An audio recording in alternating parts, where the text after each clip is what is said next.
Hey guys, welcome to Telling the Told and Untold. My name is Tshego.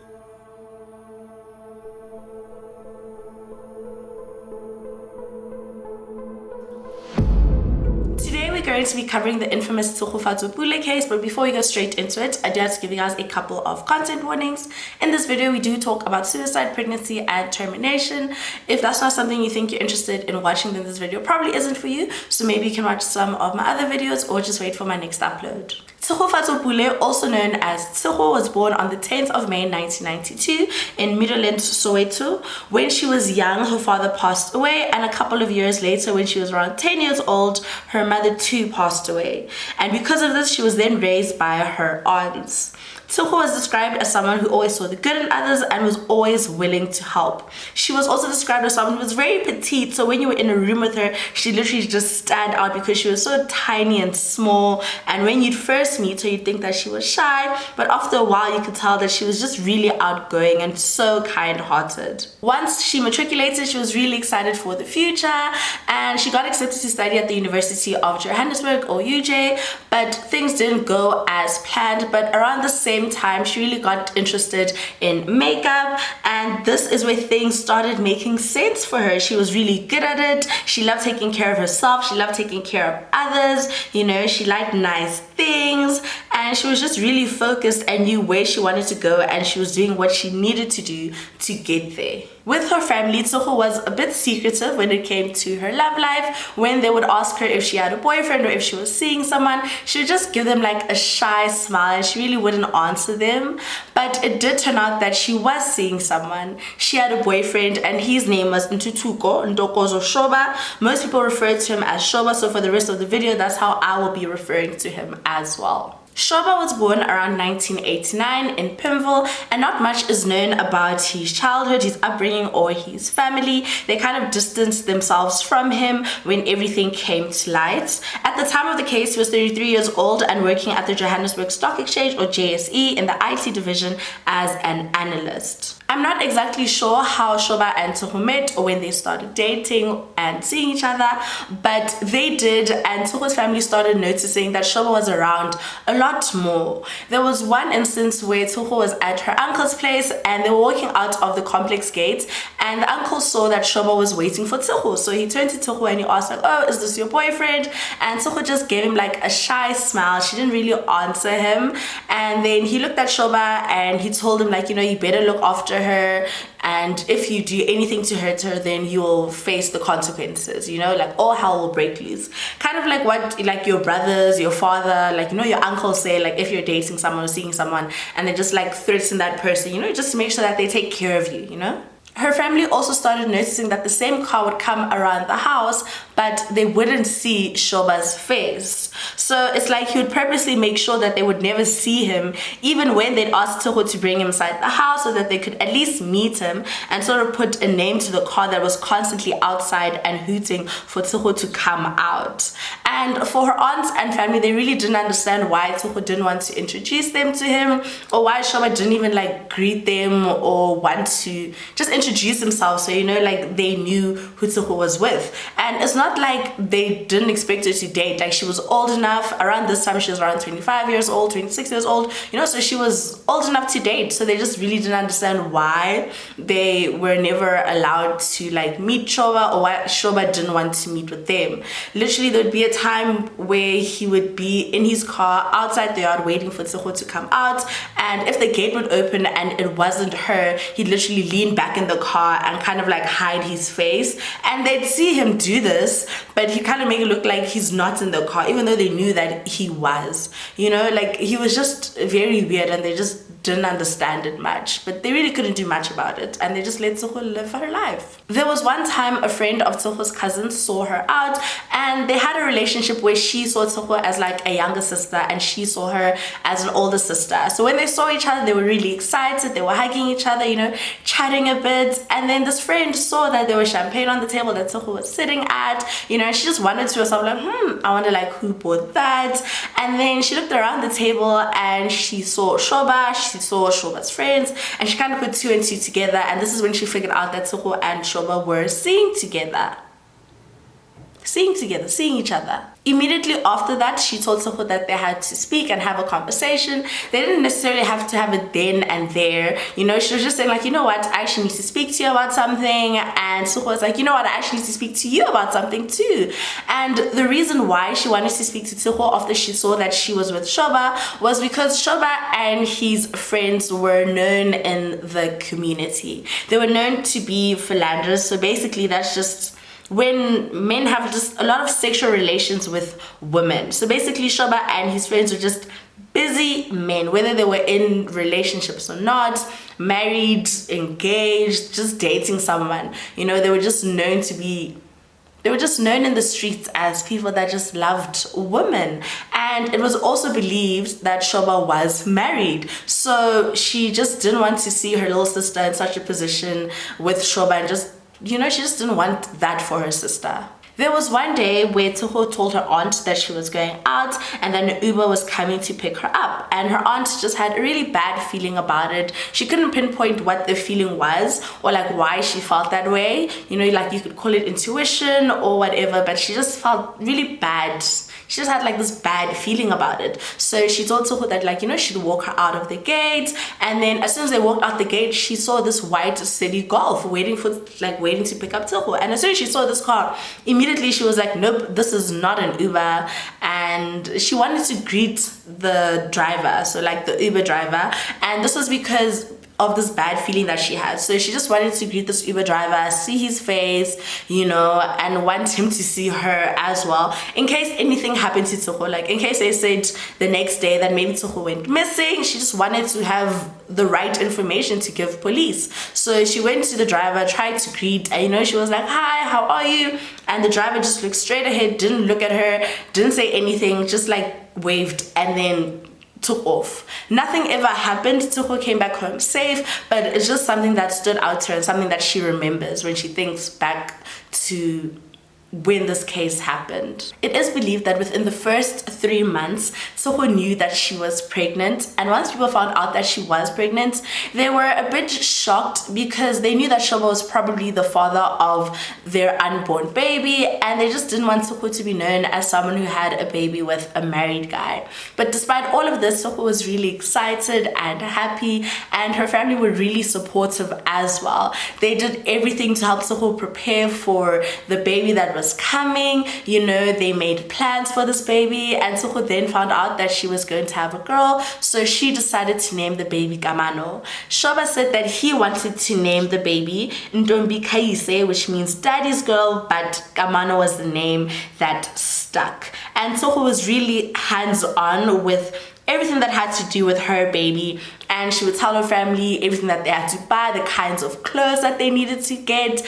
And when they would speak about Tshego and the baby, they would literally speak about the baby as though the baby was already there and not like the baby was still in Tsego's tummy. So they would be like, you know what, we need to get 1, 2, 3 for Kamano, we need to do this for Kamano, we need to do this. And the whole family loved baby Kamano so much, and they were just so excited for this new addition in their family, and they were just really looking forward to it, as was Tshego. It was just a really exciting time for them. However, everything would change in June 2020. On Thursday, the 4th of June, Tshego was about 8 months pregnant, and she had just seen her doctor, I think a couple of weeks before, and her doctor told her that she had to start eating more green leafy vegetables for baby Kamano. So on this day, she cooked dinner for her family, and then at around 4 p.m, she told them that she was leaving because she was going to go see Shoba. She left the house and she was wearing blue leggings, white sneakers, a black cap, and a grey t-shirt. And as she was walking out, one of her aunts was walking in. Her aunt asked her where she was going, and she said that she was going to Shoba's house because he said that they needed to discuss baby clothes. So her aunt was a bit confused because she was like, why do you guys need to discuss baby clothes? Like, you know, you don't need to have a discussion about baby clothes. And then Tshego said, no, we're going to discuss baby clothes, and then we're going to go to the shops and go buy those things that we talked about. But still, her aunt was like, she just didn't understand why they had to do that, because for her, she thought, you know what, it's 4 p.m. so why are you guys going to go discuss clothes and get baby clothes so late? It was June, so we were 3 months into lockdown, and it was like heavy lockdown, you know, like curfew, shops were closed, restaurants weren't open, they weren't selling alcohol, they weren't selling cigarettes. So her aunt still didn't understand it, because she was like, where are you going? Because, you know, we're in lockdown. But, you know, she just left it, and then she saw Tshego get into an Uber, and before Tshego did that, she told her aunt that she'd be back latest 10 p.m. that night. She then got into an Uber that took her to Shoba's place in Florida, about 16 kilometers west of Johannesburg.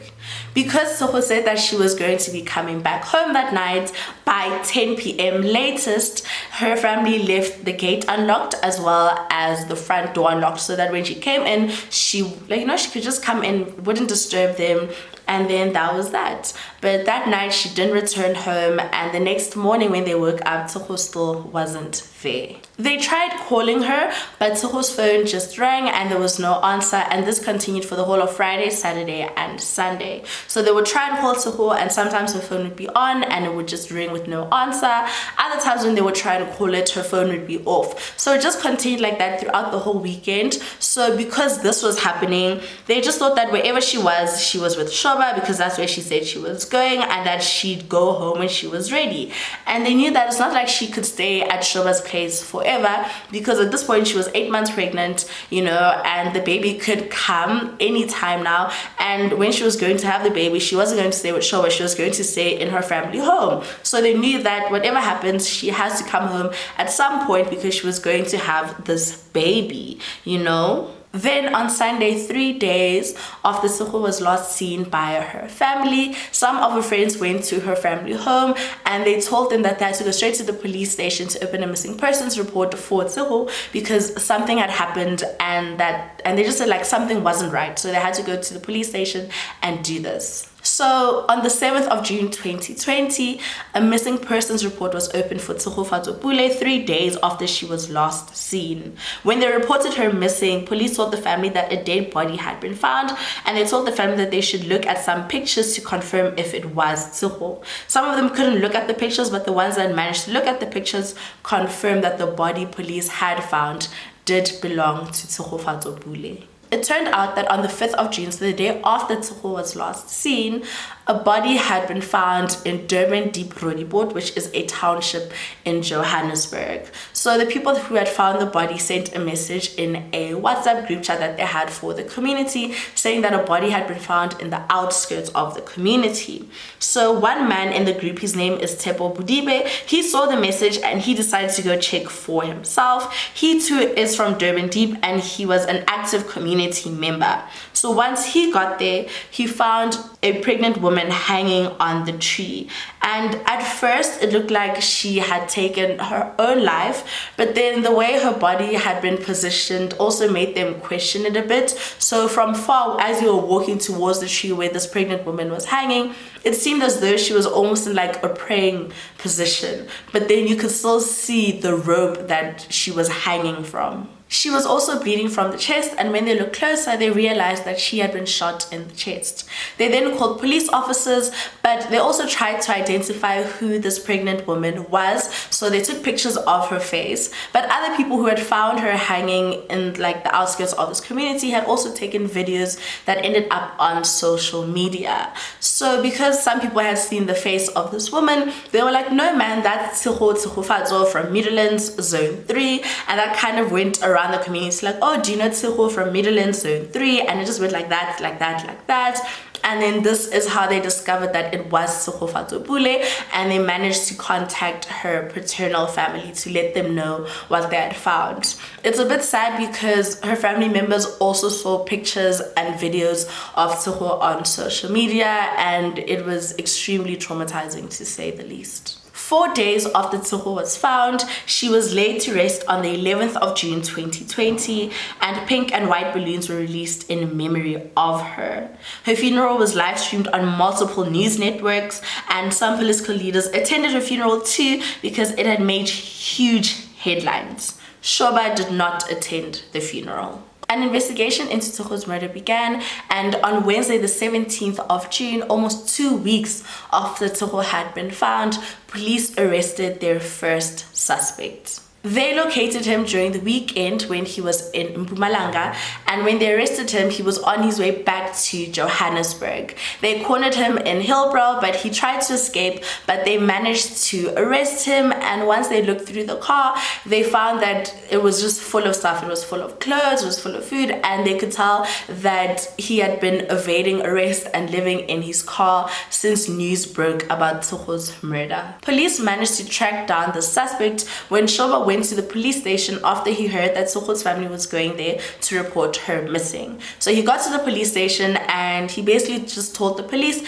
that he last saw Tshego on the 4th of June, and it was around 10 p.m. when she got into an Uber. He told them that there was CCTV cameras around his complex, so they should go back to his complex with him so that they could look at the CCTV footage before it disappeared or it was deleted. So police officers got the CCTV footage. They saw Tshego getting into a silver grey Jeep, which they believed was an Uber, and then they saw the number plates. And then after this, they kind of were looking at the cameras trying to see if they could see this car again, and they saw the same car on Albertina Sisulu Road parallel to Main Reef Road, and then they traced the number plate, and that is how they found their suspect.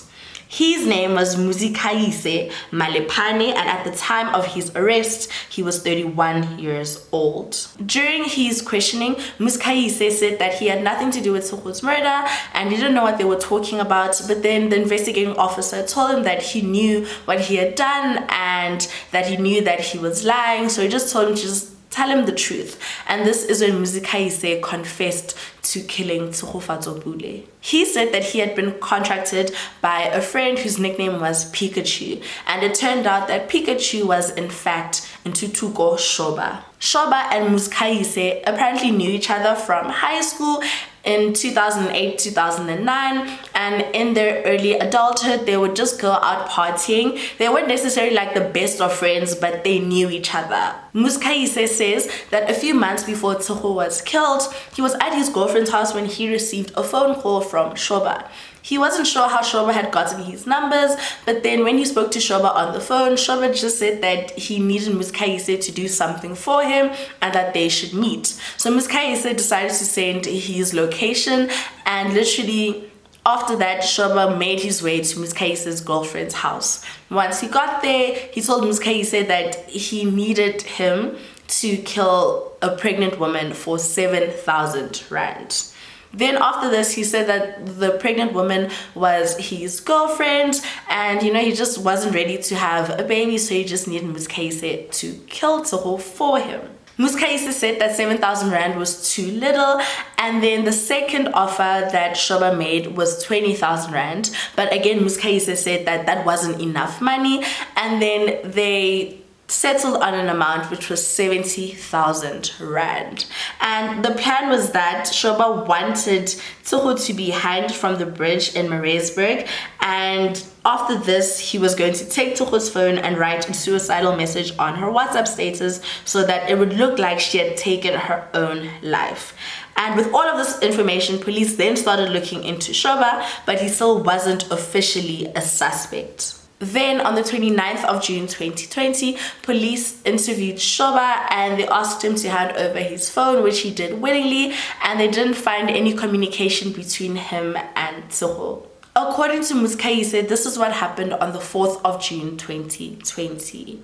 He was at his girlfriend's home in Roodepoort and he was drinking with friends because he was trying to gather the courage to do what he was about to do. So he was just waiting for Shoba to call him, and then Shoba called him and told him that it was time. So then he drove to Shoba's house, and this was between 8:30 to 9 in the evening. And he says as he was on his way to Shoba's complex, they kept trying to call each other, but there were like network issues, so they couldn't really get a hold of each other. But then once he got to the complex, he finally got a hold of Shoba, and Shoba told him that he should wait outside the gate of the complex. At this point, Muzikayise was driving a silver Jeep which belonged to his girlfriend, and he and Shoba had already planned this prior, and the reason why was because they wanted Tshego to think that she was getting into an Uber. So if Ms. Kayise arrived in like a Jeep, it would seem like it was an Uber and nothing else. As we see on the CCTV footage, Ms. Kayise picked up Tshego, she got into the car, and then they made their way. As they were driving, Ms. Kayise was heading towards Noordkesig instead of Middelland, where Tshego stayed, and she was really surprised, and she asked him where he was taking her, and he just said that he had something to drop off quickly, and then they would make their way to Middelland. Then they drove all the way to Noordkesig, and then Ms. Kayise stopped the car in an open veld. He got out the car and he had a gun in his hand. He then went to the other side, opened the door, and tried to take Tshego out, and Tshego was fighting for her life. She was trying to stay in the car, but he managed to get her out, and then he shot her in the chest.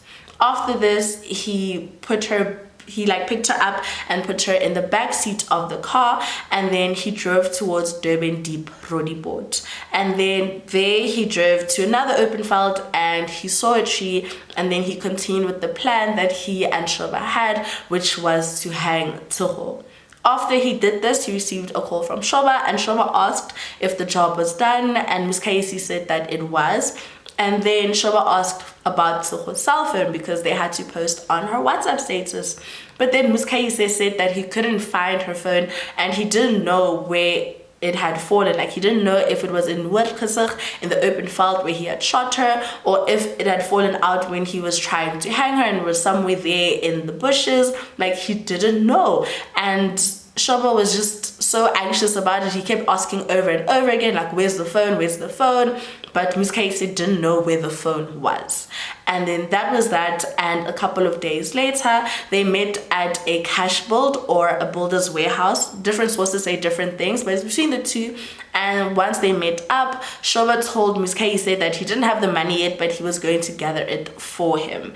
And this was the last time the two of them saw each other or spoke before Ms. Kayise was arrested on the 17th of June. What Ms. Kayise said made sense to Tshego's family, because they said in the weeks before her murder, strange things were happening. So the first thing was that Tshego would receive threatening messages, but she didn't know from who. And the second thing was that she had received, I'm not sure if it was a phone call or a text message, but she had received this, and it said that she had a job interview, and this person said that they would pick up Tshego from a McDonald's and then drive her to where the interview was. And she was really excited about this because at the time she was unemployed and she was looking for work. But then her friends told her that it was a bit suspicious, and they were like, listen, it's during lockdown, no one is hiring. Number one, McDonald's is closed, so why are you guys going to meet there? Restaurants are closed. Where are you guys meeting? Also, they said that she was pregnant, and no one would want to hire a pregnant woman because she was close to giving birth, and they can't hire someone and then just give her maternity leave. So they just told her, like, you know what, that sounds very suspicious. And it turned out, according to Ms. Kayise, that was the plan. So the first plan they had was that he was going to pick up Tshego, like an Uber driver, and then leave her in a river so that people in the community would find her. And then that didn't work out. Then the second thing was that he was going to pick her up at a McDonald's and then hang her from the Maritzburg Bridge. I don't know why Shoba wanted it to be like so shocking. Like, he just wanted a shock value, like everything that he wanted, like in a river where people find her, or on a bridge on the highway where everyone sees her. Like, he just wanted the shock value. Don't understand it. So basically, Ms. Kayise and Shoba had tried to kill Tshego at least on 2 other occasions, and both times they were unsuccessful. So this plan had been in motion for a couple of weeks. Then finally, in February 2021, 8 months after Tshegofatso Pule was found, news broke that Ms. Kayise Malipane pleaded guilty to all 4 charges against him, and that he had entered into a plea agreement and sentence agreement with the state. He also wrote a letter to Tshego's family apologizing for what he had done and asking for forgiveness, and they did say that they do forgive him, but that he should just face the consequences. So let me quickly read you his letter. I'll also put it on the screen for you guys to read along with me. So the letter says, "To whom it may concern, I'm writing this letter to share with you what has been on my mind and heart. I stayed awake writing this letter to my head, and each time I found myself balling up the pages. I couldn't find the right words convey how deeply remorseful I am for killing Tshegofatso Pule. Sometimes saying I'm sorry for robbing her of her life and family seems to be small gesture. Every time I thought back to that fateful night, I find myself asking a question. Why didn't I just drive away or call for any help or even go to the police? I have let down a lot of people and I will do everything in my power to learn from this regrettable doing and face the outcome of what transpired on that night.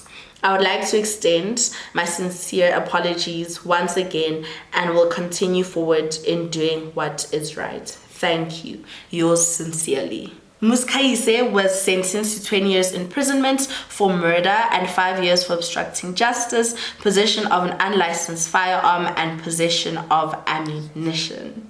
He also agreed to testify against the mastermind, and it came as no surprise to Tshego's family that the mastermind behind her murder was Ntutuko Shoba. Right after Muskaise entered into a plea agreement with the state, Shoba was arrested in February 2021 for the murder of Tshegofatso Pule. When police went to go arrest Shoba, they showed up at his house with a warrant, and then he asked police if he could go upstairs to quickly change out of his pajamas into normal clothes. They said that he could, so they followed him upstairs and he changed, and once they got there they saw a phone like on the bedside table, and when they looked at the phone they realized that this wasn't the same phone that they had went through when he was interviewed a couple of months earlier in June. So they looked at this phone, and this is when they discovered that Shoba actually had 2 phones, and once they went through this phone they found communication between him and Tshego, but also between him and Muskaise.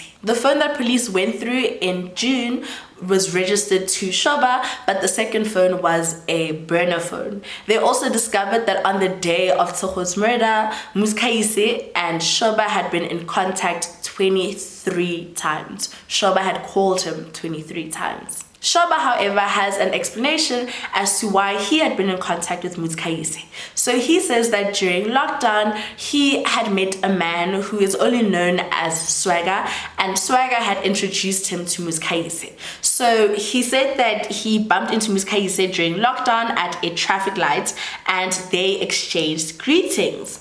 Then he asked him how he was surviving during lockdown, because this was when alcohol was banned, cigarettes were banned, and he was like, you know what, people really need these things. Then the light went green, and then Shoba was like to Muskaise, oh no, don't worry, I'll get your number from Swagger. So basically what Shoba was saying was that the only reason why he had been in contact with Muskaise was because it was during lockdown and he had wanted cigarettes, and he heard that Muskaise was selling them illegally, you know, because it was illegal for you to sell them. So that's the only reason why they had been in contact with one another. Witnesses did say that Muskaise did sell alcohol during lockdown, but he did not sell cigarettes. So yeah. Then Shoba says that on the 4th of June 2020, so the last day that he saw Tshego alive, she had come over because they were discussing what items to get for the baby. And then afterwards, she said that it was late and it was time for her to leave. Shoba said that he tried to order her an Uber, but then Tshego said, no, someone is on their way to pick me up. And then he says that he walked her out, and then as you saw in the CCTV footage, like Tshego went to like the window to go talk to the Uber driver, and he was like, no, it seemed like they really knew each other, and you know, like not like it was a stranger. And then he says that later he called to check why she didn't indicate that she had arrived home safely, and apparently this was unsuccessful until he was alerted a couple of days later that she was missing.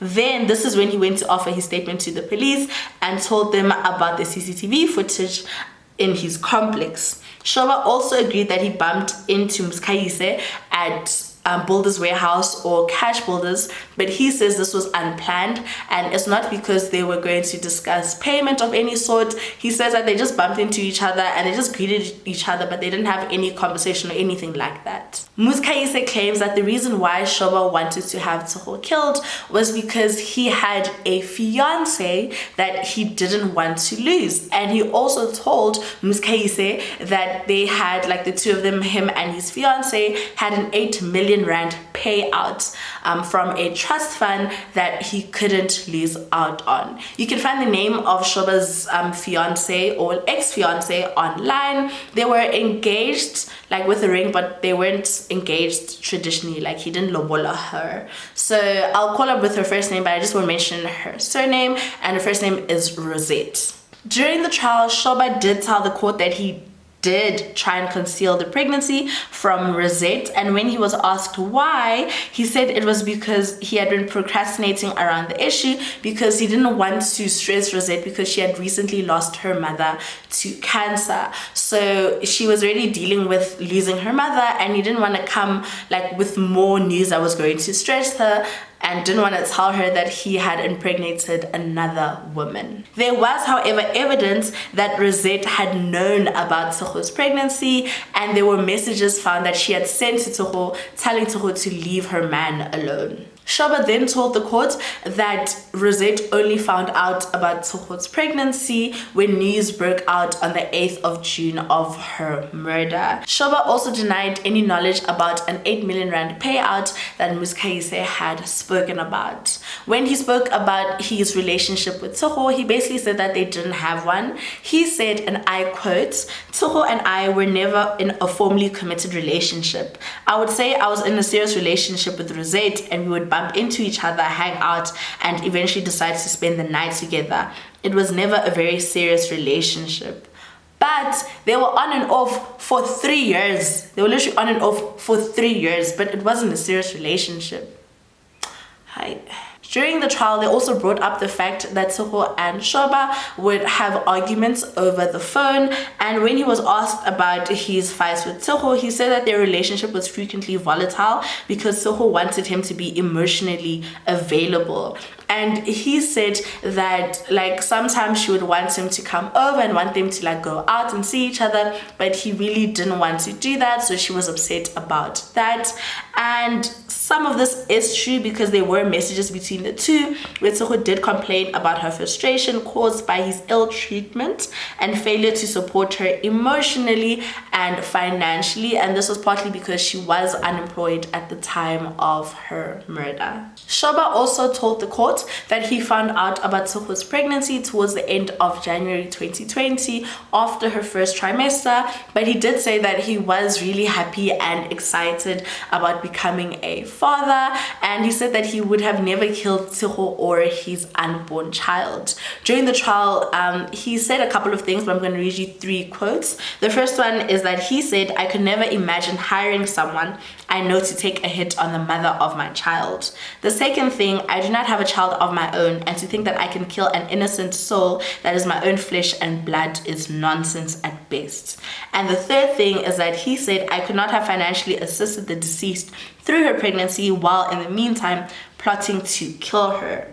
But messages between the two of them said otherwise. Shoba had told the court that this was Tsego's second pregnancy, and that in 2019, so the year before, she had fallen pregnant, but both of them had mutually agreed for her to terminate. But messages between the two of them showed that he wanted her to have another termination, and in messages that Tshego had sent to her, she said that Shoba had forced her to get a termination. She also warned Shoba that she was not going to have another termination and pleaded with him for support. And it was discovered that when Tshego was 7 months pregnant, she had been given pills by Shoba, and after this she experienced excruciating abdominal pain, and it turned out that Shoba was trying to induce a termination. Like, he was just trying to get rid of this baby. So he wasn't happy about this pregnancy,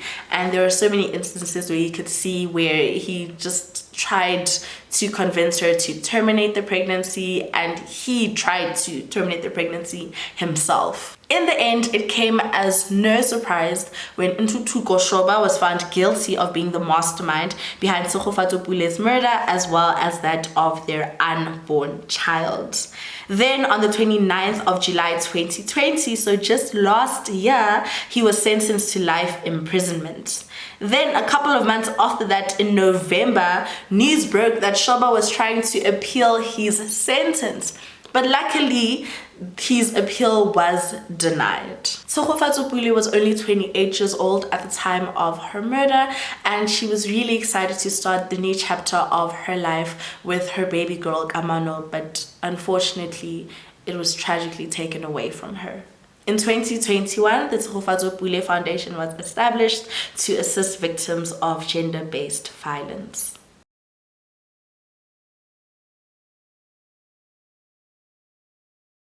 And that's it for today's case. Thank you guys so much for watching. If you have any comments, please leave them down below. I'm so interested to hear what you guys have to say, your thoughts and opinions. Please don't forget to like, comment, and subscribe. It means a lot and it really helps out my channel. And yeah, I'll see you guys next time. Bye.